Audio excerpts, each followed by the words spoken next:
back. We are live at the World Economic Forum this week in Davos, Switzerland. Joining me right now is Treasury Secretary Steven Mnuchin, along with Commerce Secretary Wilbur Ross. Secretary Mnuchin, great to see you. Thank you for joining the conversation. We appreciate it very much. I was just watching a panel that you were on here in Davos, and I know that you've been hammered with questions about the dollar. Were you surprised to get all of this focus and questions hammered about your comments that a weaker dollar is good for trade? Again, I am a bit surprised because my comments on the dollar have been completely consistent with what I've said over the last year, but for whatever reason, they've been amplified in the last 2 days. So let me be clear on my view on this is the dollar is one of the most liquid trading markets in the world. It's the reserve currency because people have confidence in the dollar and the safety of the dollar. Where the dollar is in the short term is not a concern of ours. In the long term, I do believe the dollar will strengthen in the long term as a result of the U.S. economy, the growth of the economy, and everything else. But where it is in the short term is not a concern of ours. And my comment was just stating the fact, which in the short term, a lower dollar is helpful to our trade imbalance, okay, and has certain benefits. So it was really a statement of fact. We support free currencies. Other people intervene in currencies. I think, as you know, the Treasury puts out a currency report where we, have issues with other people who have currency intervention. So the market will reflect where the currencies are. And again, whether you look at it over the last hour, the last day, the last week, 3 years, 5 years, it moves. Yeah, but I guess in past administrations, the Treasury Secretary was always worried about saying anything about the dollar.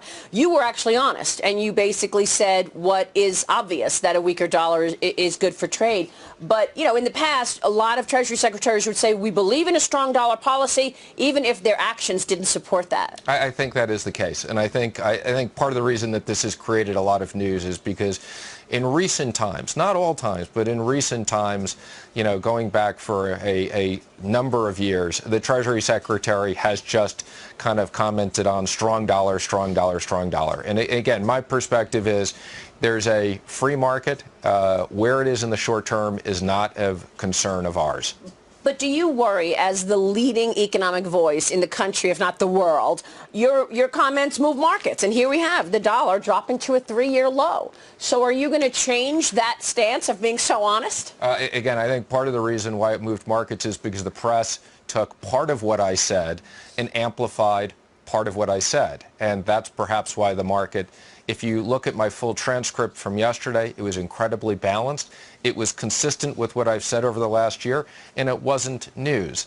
So, again, I think this is one of these things that if my full transcript had been looked at, perhaps it wouldn't have had the same impact. But again, the markets will be where the markets will be. What we're really excited about, and the reason why we're here, is to tell the economic story. And I think we got a great story. We got tax reform, tax cuts done last year. We couldn't be more excited about that. We are on the basis of 3% or higher GDP, sustained growth. This is the president's #1 objective.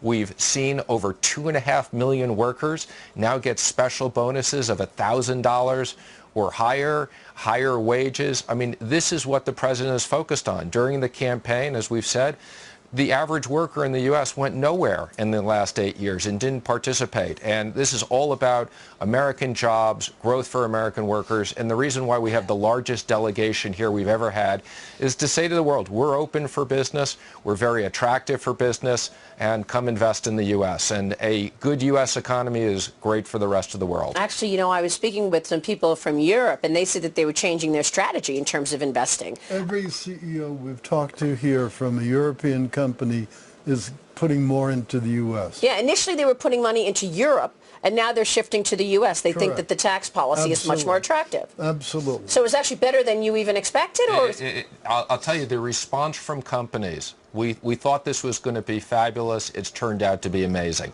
The response that we've seen in a short period of time of Apple bringing back hundreds of billions of dollars of companies, whether it's AT&T, B of A, you go down the road, JP Morgan, all the banks, manufacturing, people now investing tens of billions of dollars in the U.S. in giving workers raises. This is what this is all about. So we couldn't be happier with the response. And as Secretary Ross has said, the message we're here is a lot of people are now talking about shifting their operations back into the U.S.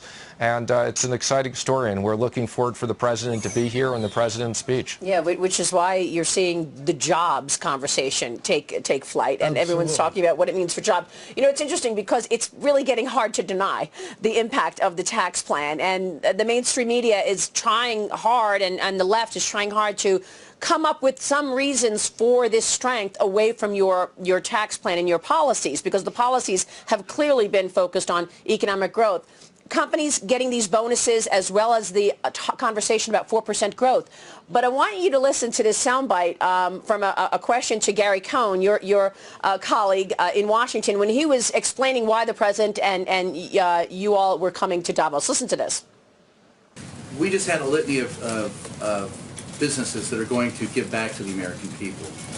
But isn't it unfair to give the president credit for that? They already had that money in their coffers, right? I mean, what we're saying, they would have not turned it loose otherwise? So the point is the left is saying this was all going to happen anyway. Yeah, but they have no alternative but to make up fiction.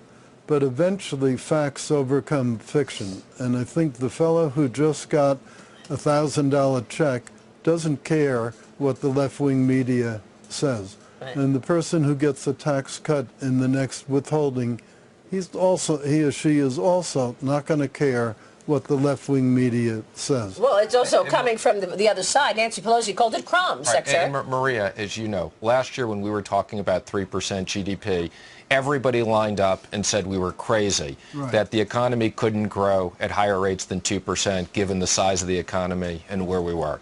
So now we're at 3% GDP, and we're going to be at sustained 3% GDP or higher, and it's called the Tax Cuts and Jobs Act because this was about creating American jobs. And that's what this is all about. So, Secretary, before you go, let me ask you to look ahead for us. The State of the Union is next week, and we've got now a whole host of policies to look at over the last year. What should we expect from the State of the Union next week? Is it going to be largely about economic policies of this administration? We are looking forward to the State of the Union, and I'm not going to steal the president's speech. But what I can tell you, the president coming here is going to talk about free and fair trade, reciprocal trade, and America is open for business. Secretary Ross, Secretary Mnuchin, good to see you both. Thank you. Thank you so much for joining us, Steven Mnuchin and Wilbur Ross.